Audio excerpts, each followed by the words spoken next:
German shepherd घर में लाने की जल्दी काफ़ी लोगों को होती है। सोचते कब लाएंगे और कब नहीं, लेकिन वो ये सोचते नहीं कि इन डॉग ब्रीड को लाने के बाद हमें क्या 5 मेजर प्रॉब्लम हमें फेस करनी पड़ सकती है और क्या ऐसे बेनिफिट्स हमें देखने को मिलेंगे इन डॉग ब्रीड को एडॉप्ट करने के बाद। और इसी वजह से आपका ये कन्फ्यूज़न दूर करने के लिए ये वीडियो में लाया हूँ। आज की वीडियो में हम बात करेंगे जर्मन शेफर्ड के 5 ऐसे बेनिफिट्स और 5 ऐसे नुकसान जो आपको ज़रूर से जानने चाहिए। तो चलिए हो जाइए तैयार, वीडियो को लाइक कर दीजिए, चैनल को सब्सक्राइब कर दीजिए। चलिए सबसे पहले देख लेते हैं प्रॉब्लम्स के बारे में कि क्या क्या प्रॉब्लम्स आपको फेस करनी पड़ सकती है। नंबर 1 पे आता है एग्रेसिवनेस। अब ये काफ़ी सारे लोगों को ये पता होगा कि जर्मन शेफर्ड एक गार्ड डॉग ब्रीड है, तो इन डॉग ब्रीड को सोशलाइज करने में साथ साथ घुलने मिलने में थोड़ा टाइम लगता है। तो ऐसे में क्या ये डॉग ब्रीड बहुत ज़्यादा एग्रेसिव रहते हैं?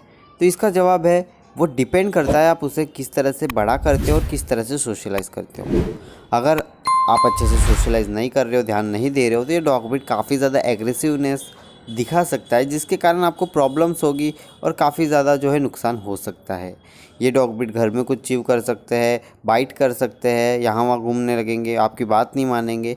ये सारी प्रॉब्लम्स आ सकती है आपको और ये काफ़ी मेजर प्रॉब्लम भी बन जाती है काफ़ी लोगों के लिए। इसलिए इनकी ट्रेनिंग और सोशलाइजेशन पे आपको सबसे पहले ही ध्यान देना पड़ेगा।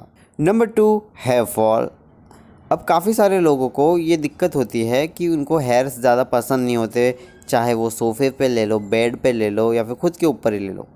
कुछ ऐसी डॉग ब्रीड भी होती है जिनका हेयर फॉल काफ़ी कम होता है या होता ही नहीं है, क्योंकि उनका कोट अलग होता है।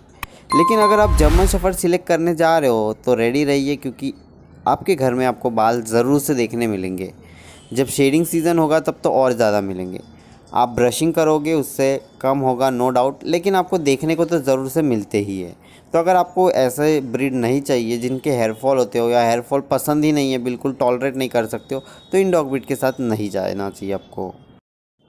Number 3, they need enough space. अब देखिए, जर्मन शेफर्ड एक मीडियम टू लार्ज साइज़ की डॉग ब्रीड होती है, तो ऑब्वियसली बात है कि ये स्मॉल साइज़ के हाउसेस में आराम से नहीं रह पाएंगे। इसलिए अगर आप कोई स्मॉल साइज़ के हाउसेस में रहते हो या स्मॉल अपार्टमेंट पे भी रखते हो, तो इनको लेना एक आपको लिए प्रॉब्लमदायक या फिर गलत फैसला हो सकता है।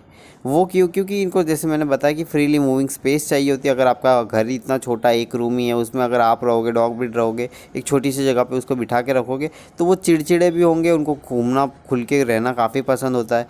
तो आपको भी दिक्कत होगी, डॉग ब्रीड को भी दिक्कत होगी। इसलिए अगर आपका घर समझ लो 2 BHK या 3 BHK है तो आराम से रख सकते हैं। लेकिन अगर सिंगल रूम है या फिर 2 BHK में भी काफ़ी छोटे छोटे रूम है तो आप ना रखें तो आपके लिए बेटर रहेगा। अपार्टमेंट्स में भी बड़े हो तो आप आराम से रख सकते हो, अपार्टमेंट में भी प्रॉब्लम नहीं आएगी रखने को, लेकिन स्मॉल हो तो प्रॉब्लम आ सकती है। नंबर 4, अगर आप एक ऐसे पर्सन हो जो ज़्यादातर बाहर रहते हो या जॉब के रिलेटेड आपको टाइम ज़्यादा बाहर स्पेंड करना पड़ता है, तो इस सिचुएशन में आपको डॉग ब्रीड के साथ नहीं जाना चाहिए। मैं डायरेक्ट ना क्यों बोल रहा हूँ? क्योंकि ये डॉग ब्रीड को घर में कोई ना कोई चाहिए होता है साथ में रहने के लिए। अगर ये अकेले रहेंगे, एग्रेसिवनेस बिहेवियर जो है वो डेवलप करेंगे, साथ साथ घर में चीविंग करेंगे और ज़्यादातर डॉग ब्रीड डिप्रेशन में भी चले जाते हैं। अकेला आप इन्हें नहीं छोड़ सकते। 1 घंटा कभी कभार कुछ लेने चले गए, सामान लेने चले गए, चलता है, लेकिन ज़्यादा समय तक नहीं रह सकते। अगर आप इनको रख रहे हो, अगर लेना चाह रहे हो, तो घर में कोई रहता है फैमिली मेम्बर उनके साथ जो दिन भर घर पे ही रहता हो, कहीं जाता ना हो, तो आप इनको रख सकते हो और आप बाहर जा सकते हो, क्योंकि इनके साथ कोई ना कोई होना चाहिए।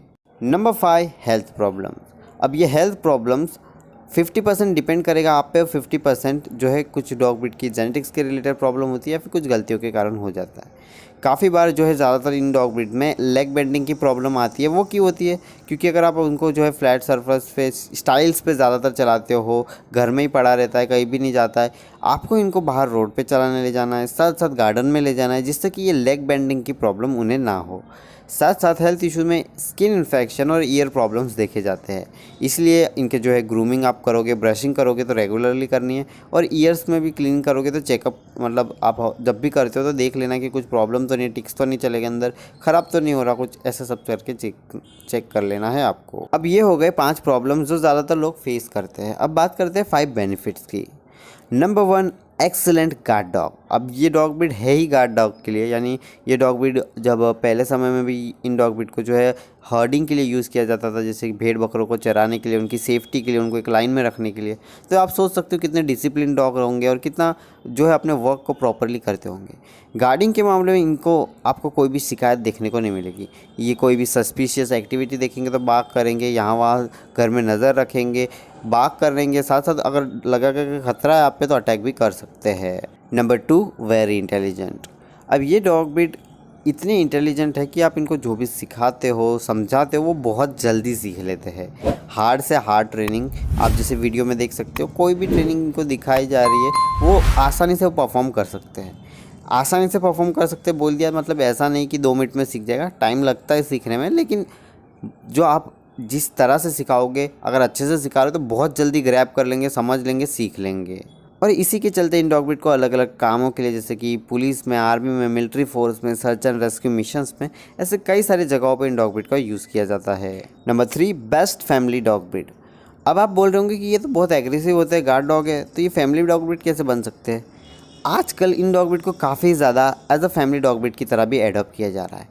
मैंने बोला अगर आप इनकी सोशलाइजेशन और ट्रेनिंग पे ध्यान नहीं देते हो तो ये ख़राब होंगे, लेकिन अगर आप इनको प्रॉपरली सोशलाइज कर रहे हो, ट्रेनिंग दे रहे हो, तो ये आपके लिए एक best family dog breed, best companion dog breed बन सकता है। इवन ये किड्स के साथ भी काफ़ी अच्छे से रह सकते हैं, लेकिन याद रहे किड्स के साथ अगर रख रहे हो तो किसी बड़े का होना, सुपरविजन होना वहाँ पे ज़रूरी है। Number 4, all weather dog breed. अब काफ़ी सारे लोग को ये प्रॉब्लम आती है कि हम इस पार्ट में रहते हैं इंडिया के, या फिर बीच में रह रहे, या फिर ऐसी साइड रहते हैं जहाँ ठंड होती है, ऐसी साइड जहाँ बारिश होती है, या ऐसी साइड जहाँ पे गर्मी पड़ती है। तो कोई भी वेदर हो, ये डॉग ब्रीड खुद को एडेप्ट कर लेते हैं अपने आप को। ये डॉग ब्रीड आराम से रह सकते हैं, लेकिन आपको जो है ज़्यादातर 2 सीज़न में आपको थोड़ा ध्यान देना पड़ेगा। सबसे पहला जो समर है उसमें अगर बहुत ज़्यादा गर्मी हो रही हो तो इनको धूप में ना रखें, साथ साथ फ्री आप चाहे तो कूलर या फिर एसी कहीं पे भी नहीं रख सकते हो। नॉर्मली ये फ़ैन और कूलर में आराम से रह सकते हैं, लेकिन ज़्यादा गर्मी हो रही हो तो कूलर में आप रख सकते हो।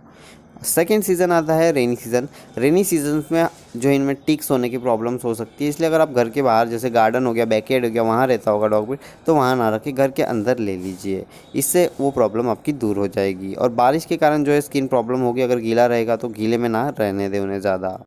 Number 5, healthy dog breed. अब जैसे मैंने बोला ये डॉग ब्रीड हेल्दी होते हैं, लेकिन कैसे? अगर आप इनको अच्छे से डाइट ध्यान पे देते हो, इनकी साथ साथ रेगुलर वॉकिंग पे ले जा रहे हो, ये काफ़ी इनाफ है इनको हेल्दी रखने के लिए। एक्सरसाइज करा रहे हो तो काफ़ी अच्छा रहेगा, ये डॉग ब्रीड हेल्दी रहेंगे, फिट रहेंगे और काफ़ी ज़्यादा जो है बीमार कम पड़ेंगे। इसलिए अगर आप इनकी एक्सरसाइज पे ध्यान दो तो काफ़ी अच्छा रहेगा। ऐसे ही कई सारे बेनिफिट्स और ऐसे ही कुछ प्रॉब्लम्स भी देखने को मिल सकती है, लेकिन ये 5 दोनों बेनिफिट्स और प्रॉब्लम मेजर्स थी जो मैंने आपको बताया। अगर आप लेने जा रहे हो तो ये ज़रूर से अपने दिमाग में रख के बात है। आशा करता हूँ आपको ये वीडियो अच्छी लगी होगी, कुछ ना कुछ जानने मिला होगा आपके प्यारे जर्मन शेफर्ड डॉग ब्रीड के बारे में, और आप इस वीडियो को अभी एक लाइक करेंगे, साथ साथ सब्सक्राइब भी कर देंगे। मिलता हूँ मैं आपको ऐसे इंटरेस्टिंग वीडियो के साथ।